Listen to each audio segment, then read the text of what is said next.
brothers and sisters, papa ba mama mwese tubana kuri nta mikino online TV, ndabasoza mbifuriza ibihe byiza, mugubwe neza kandi mugira amahoro aturuka ku Uwiteka. Ngarutse ku makuru yerekeranye n'ifaranga ry'ikoranabuhanga by'umwihariko P-Network, kuko hari amakuru menshi yagaragaye kandi ari kugaragara benshi batari kubasha kwiyumvisha cyangwa gusobanukirwaho, ariyo ngiye gutindaho gato cyane, umwanya muto ntari bubarambire, ariko nagira ngo nkubwire ngo uyu mwanya ngarutse kugira ngo tugerageze gusesengura cyangwa no kureba situation turimo cyangwa no kureba update zigezweho bitewe naho uyu mushinga ugeze, kuba umenye, kuba mininga, kuba afite paye zira available balance, kuba koze KYC, kuba kiri muri tentative, kuba tegereje second immigration, no ku bantu batarakora KYC cyangwa se no ku bantu bakinjira muri mushinga, dore ko uyu mushinga urimo ibyiciro bitandukanye kandi bose bakisanga ari aba pioneers. Iyo bavuze pioneers ni abantu bose ba mininga coin yariyo yose, ariko by'umwihariko ndi kuvuga pioneers ba P-Network. Mugire amahoro rero kandi mugire ibihe byiza. Incamake tugiye gutindaho, icya mbere nuko nababwira ngo ndabagerageza gusobanura uruhare artificial intelligence ifite cyangwa se yagize muri uyu mushinga, n'uburyo imbaraga imaze kubaka muri uyu mushinga zigaragara. Ndagaruka by'umwihariko ku gaciro ka P-Network turi kubona gatrendinga ku ma exchange cyangwa se no kuri blockchain nyirizina. Ndagaruka noneho nyirizina no na periode tugezemo itwereka neza umurongo mugari cyane umuyoboro mwiza waho umushinga ugeze. Ariko nagira ngo nkubwire ngo nimba ari ubwa mbere tubanye cyangwa se dusanzwe tubana udarakanda subscribe, uduhe like, urabukoze neza cyane, none bishoboka wandike comment, inyunganizi yawe iradufasha. Impamvu mwazi iki kiganiro nuko hari amagambo menshi abantu bari kugenda bitiranya kuri iki kintu cy'agaciro ka payi cyangwa se cya artificial intelligence nyirizina.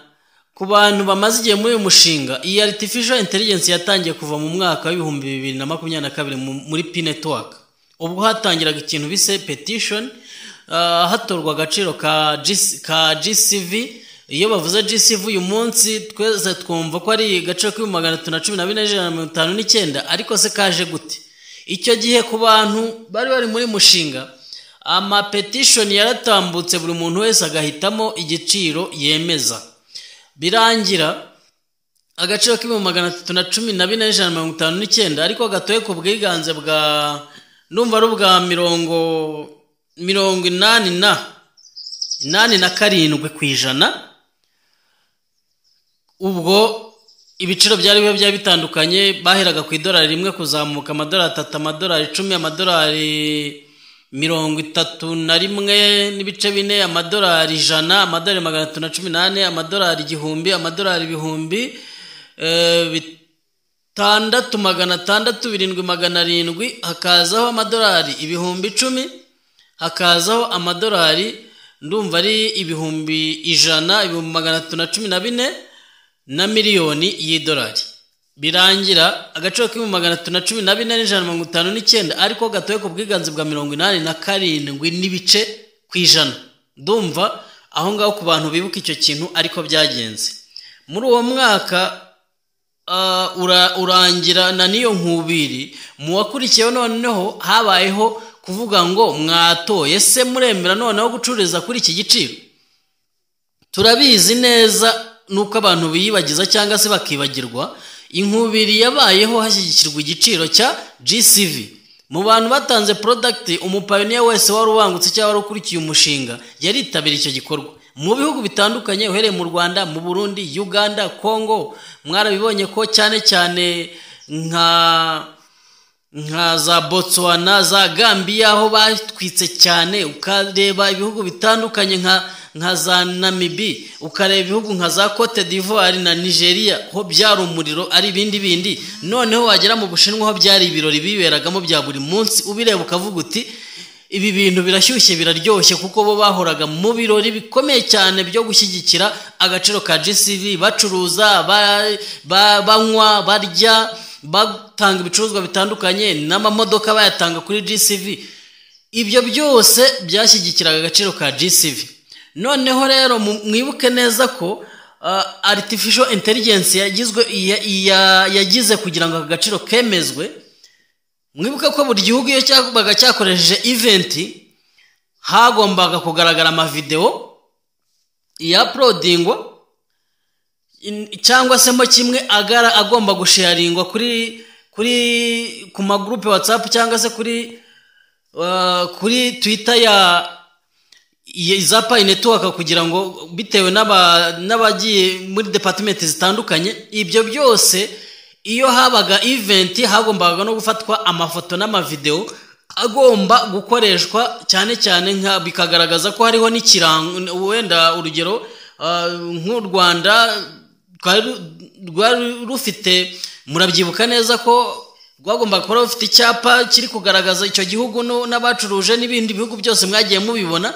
Noneho ya artificial intelligence yahitaga ijya kuri blockchain ya P-Network ikareba ayo matransaction yakorewe mu gihugu, bakayabara bakavuga bati igihugu iki n'iki cyashyigikiye GCV, hakorwa transactions n'izi, nimba ari 100, nimba ari 50, nimba ari 200, nimba ari 1000, niba ari ibihumbi runaka zikabarwa muri buri gihugu. Uko babonaga kwa team ikabona ibirori byabaye cyangwa se n'aba developer bahitaga bakoresha za artificial intelligence muri icyo gihugu, bakareba transactions zakozwe, bakemeza kuri blockchain yabo ko icyo gihe koko ifaranga rya P-Network ryashyigikiwe kuri GCV. Biza kurangira imibare ya transaction yakorwaga babashije kubara basanga GCV y'agaciro k'314 n'ubundi nkuko ari yatowe mu majwi inatowe mu bikorwa ku kigero nacyo cya ndumva ari 89 hafi 90 hafi aho ngaho. Ndumva ku bantu bagiye babikurikirana niko byari bihagaze. Birangira igiciro gishyizwe muri blockchain ya P-Network ariko ku bufatanye bwa artificial intelligence mu buryo budasubirwaho. Amasoko yose n'ari amapplication, murabyibuka ko ku bantu bagiye bakurikira ba CEO ba Sibe n'abandi amasoko yose yiyemeje kandi platform zayo zisetinze ko bazacururiza kuri GCV.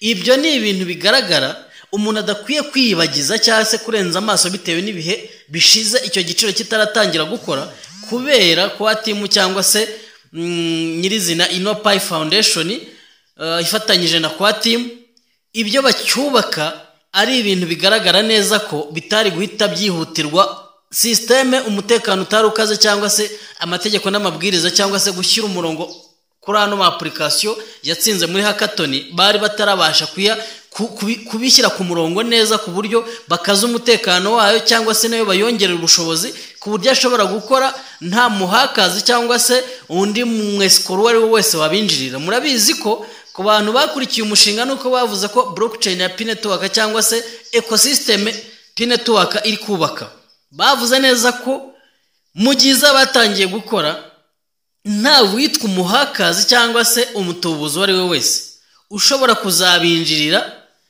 byibuze ni security cya garanti bihaye imyaka itari munsi y'ijana ku buryo umutekano wayo uzabukaza cyane ku buryo nta muntu ushobora kubinjirira. Ibyo byose rero kubera imbaraga ziri faranga cyangwa se n'uburyo twagiye turibona, ariyo mpamvu umutekano wa P-Network mu buryo bwo kukaza byabasabaga igihe. Na n'uyu munsi igihe ntikirarangira, ariko noneho nyirizina nyuma yuko tuvuye muri phase ya unclosed mainnet ari ibyo byose byasetingirwaga tukinjira muri phase ya open network nyirizina igaragaza neza ko turimo kwitegura muri kwinjira muri phase ya open mainnet launch cyangwa se full, kuko mwibuke neza ko murebye mu madashboard yanyu cyangwa se nuko kuva tariki 8 z'ukwezi kwa gatanu icyo twari twiteze ari uko twari twiteze ko ecosystem igiye kujya ahagaragara, aya application yagiye gutangira gukora, ariko bigeze 14 baravuga bati ntago bihagije, tugiye gushyiramo n'akayabo kizi miliyoni 100 z'idolari kugira ngo dukaze umutekano wa ecosystem cyangwa se wa application tuyongerera ubushobozi, cyangwa n'abandi ba pioneer bashaka bose kugaragaza imishinga yabo tukayitera inkunga. ibyo byose ni igikorwa kiri gukora, ariko bidusatiriza noneho ko ya application iyo umushinga watangiye kuba w'amafaranga noneho atari ibintu bacyubaka cyangwa atari ibintu bikivugwa gusa, ubwo tayari umushinga ibyo ari byose buri kugenda ugera ku musozo. Aricyo kintu dutegereje benshi, cyangwa se benshi tubona neza ko icyo kintu kigiye kuba vuba cyane byihuse. Noneho rero tugarutse, ubwo nabijyaniranyije, nanze kugenda mvuga ingingo ku yindi, wenda ndabihuzahuza, ariko nyirizina tugarutse kuri iki kintu cyo gukaza umutekano wa Pi, cyangwa se no buryo n'agaciro k'ifaranga rya Pi Network, ariyo mpamvu usanga abapirateri cyangwa se abantu batizere cyangwa se batareba umushinga mu ndorerwamo no mu bushobozi ufite, bari kureba iki giciro kiri gutredingwa n'ama exchanger, aya ma échangeurs akorera online, akorera en ligne. Ni ukuvuga ngo aya ma échangeurs bayahaye umwanya wo kugira ngo abadafite Pi bazibikeho. Ni ukuvuga ngo hari abantu bamayininze ariko batarabona Pi, abo bafite ubushobozi bwo gusha muri échangeurs cyangwa se muri exchange bakagura Pi. Abandi murabizi neza ko ibigo n'imari biciriritse cyangwa bikomakomeye n'abandi bose bafite amakampani atandukanye banyurijeho ino application turi kusanga neza muri Pi browser ya Domain Pi. Ni ukuvuga ngo aha naho iki gikorwa murabizi ko cyatangiye kuva tariki 14 z'ukwezi kwa gatatu, kugira ngo abantu bagende bagura shares mu makampani, mu masosiyete, mu mabanki atandukanye mu bihugu byose ku isi. Ibihugu bisaga byageze mu uyu mushinga wa Pi Network bisaga 150, by'umwihariko duhereye iwacu hano mu Rwanda. Murabizi ko ibigo byose uhereye kuri BNL, BK, Ecobank, GT Bank, amabanki atandukanye tuze ari muri iki gihugu yose yagaragaye muri Domain Pi. Ushaka uwakwinjiramo ukagenda ukigurira share, ukigurira domain, ukaba ubaye umufatanyabikorwa, cyangwa se nuko mu gihe umushinga uzaba utangiye, ku buryo ibyo murabizi urugero rw'aba members cyangwa se abashoramari uruhare bagira mu gihe umushinga bashoyemo imari, uburyo uri kugenda uzamuka cyangwa wunguka, biramungukira cyane. Ariko none ibyo byose bikaba ari ibintu byagiye bigaragaza imbaraga z'uyu mushinga, nubwo benshi batarizera cyangwa se batarabasha kwakira imbaraga uyu mushinga ufite. Ikindi cya kabiri, twamaze kubona neza ko Pi ziri muri circulation, izo ziri kugurwa amafaranga y'ubusabusa n'ubundi ni nkeya, nta kintu bo kibatwaye ngo umushinga wabo uzaferinga.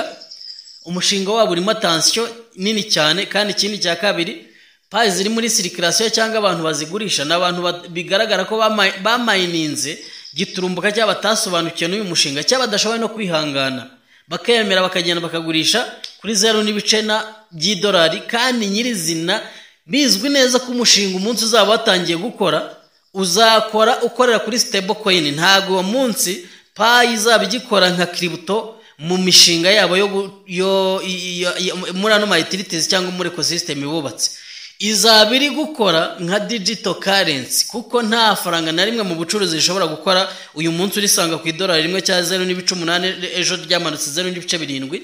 kandi ikindi cya kabiri, bikagaragara neza ko goods and services zaba ziri kugaragara muri Pi Network zaba zikenerwa n'abatuye isi bose, yaba abakomeye n'abaroheje. Bikagaragara neza ko ibyo byose cyangwa se n'izo mbaraga z'uyu mushinga bizahita bizamura agaciro ka Pi Network, bikarangira Pi Network k'agaciro ka GCV cyangwa se za mbaraga tubara yubakiwe zigezweho mu buryo bugaragara kandi budasubirwaho. Ariyo mpamvu uyu munsi ibintu byose biri kubakwa cyangwa biri kugaragara muri blockchain ya Pi Network, cyangwa se mo kimwe no muri ecosystem tubona yubatswe. Amapplication amwe yatangiye kugenda avanwa muri testnet yinjizwa muri mainnet, kandi mumenye neza ko na ecosystem ubwayo yavuye muri testnet ikazamurwa ikaba none ecosystem nyirizina. Ubwo ikaba yarameze nk'iyavuye mu cyiciro kimwe cyo gutestinga ecosystem bakayigeza none mu rwego bashaka igeraho. Ana ama application atarabasha kuvanwa muri testnet ngo benjize muri mainnet, ariko yose yavanywe muri testnet yindizwa muri mainnet. Ahubwo ikibazo nuko hari ayo bagenda bagaragaza ko ataruzuza ubushobozi, ku buryo nyirizina systeme yarangije kubakwa. Ariko noneho turebye neza tukitegereza umushinga wa Pi Network mw'abantu mwe uwawumenye ni umunyamugisha, uwawumenye ni umunyamahirwe, umayininga bimuvuye ku mutima cyangwa se ubasha kugarida payiza ziri muri wallet. Uwo ni umunyamugisha aravuga ati igihe cyose umushinga uzaraningira nzahita ntangirane na gahunda y'umushinga nyirizina. Kandi twibuke neza ko aya ma exchange uko ariho arane payi bari kwakira ni payi z'abanyafrika, abanyaburayi n'abanyamerika n'abari abashinwa. Ama account yabo bose nta yohereza payi kuri exchange. Nuvuga ngo payi z'abanyafrika nizo ziri kugaraguzwa gati abari bazifite muri wallet, dore ko ari nabo bakoreye migration ngo bakoreho test. Nubundi bari abanyaburayi batinze kubakora migration n'abanyamerika n'abashinwa kubera baza Afrika imyumvire yacu n'ubukene bwacu n'ikibazo cyo mu mitekerereze yacu. Babara ngo ni iby'ubuntu, babiboneye ubuntu n'ubundi barabitangira ubundi binezeze mu gihe gito. N'ubundi niho bakorewe test. Ariyo mpamvu rero ka gaciro ka payi indorerwamo yako itagomba kugaragarira kuri test ya Afrika bashyiriho aya ma exchange. Indorerwamo yako izagaragarira ku banyamerika imishinga yatangiye, abanyaburayi yatangiye n'abashinwa. Ntabwo agaciro ka payi gatestingirwa kuri izi payi z'abanyafrika ziri kujya muri exchange. Turi muri ya periode ya shakazi Dr. Nicolas yigeze kuvuga ishobora kuzaba ikamara amezi 6. Mwibaze igihe aya mezi amaze guhera mu kwezi kwa kabiri kuri tariki 20. Ntituzi neza nimba iki cyorezo cya shakazi kizarangira kuri 28 z'ukwezi kwa gatandatu kuri P2 day. Kimwe nuko bishobora guprolonge cyangwa se twagira umugisha iki kintu kigahagarikirwa aho ngaho noneho umushinga bakawugaragaza nyirizina. Ariko ni ukuvuga ngo mw'abantu mwe mutunze payi cyangwa mining payi, igiciro cya payi ntago kiri kubarirwa uyu munsi ku bwenge buke bwa n'indorerwamo abanyafrika imitekerereze yacu cyangwa se nabirabura nyirizina. Twubaha exchange, twabona ko exchange yaristinze coin tubuhahiye byirarangiye, ugasanga abantu benshi barimo barabirebera muri iyo ndorerwamo. Noneho abatipe n'ukuntu ari abahanga bakanagaragaza rwose agaciro ka payi ku mbuga zose batuburi kuvariya gutya, kandi bo bazi bangara biri inyuma izabo batemerewe kujya kuzigurisha cyangwa se badafite n'uruhushya rwo kuzirekura. Ibi rero bikaba ibanga rikomeye, ari nayo mpamvu umunyamakenga wese yirinze kurekura payi ze kuri exchange akavuga ngo reka ntegereze ndebe uko bizagenda. Ariko by'umwihariko icyo nababwira cyo nuko uyu munsi biri gututumba, biragaragara ko imishinga ya Pi Network iri kugenda irangira n'agaciro kayo kakaba igiciro kizacururizwaho nkuko Dr. Nicolas yabivuze ejo bundi ngo igiciro kizacururizwaho n'ubundi kizaba cyumvikanwe n'abapioneer.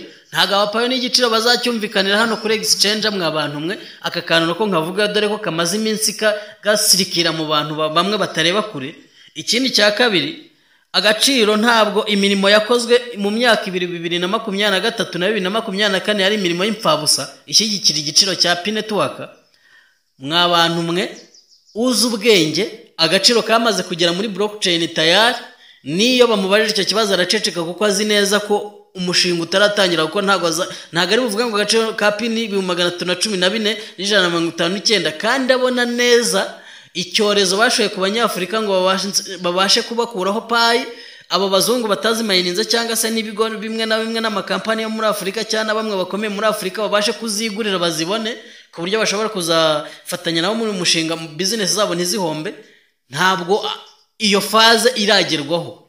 Agaciro karatowe karazwi. Ntabwo Nicolas azongera gusubizaho indi event ngo mwongere mushyigikira agaciro ka Pi Network. Byararangiye. Imyaka 2 yari imyaka yo gushyiraho, kwanza ubwo ni 3 kuva 2022 kugeza 2024. Ariko nyirizina gutora igiciro mu buryo bw'ubucuruzi cyatangiye kuva 2023 2024 mwibuka ko aribwo yarangiye twitegura nyirizina batangiza Open Network.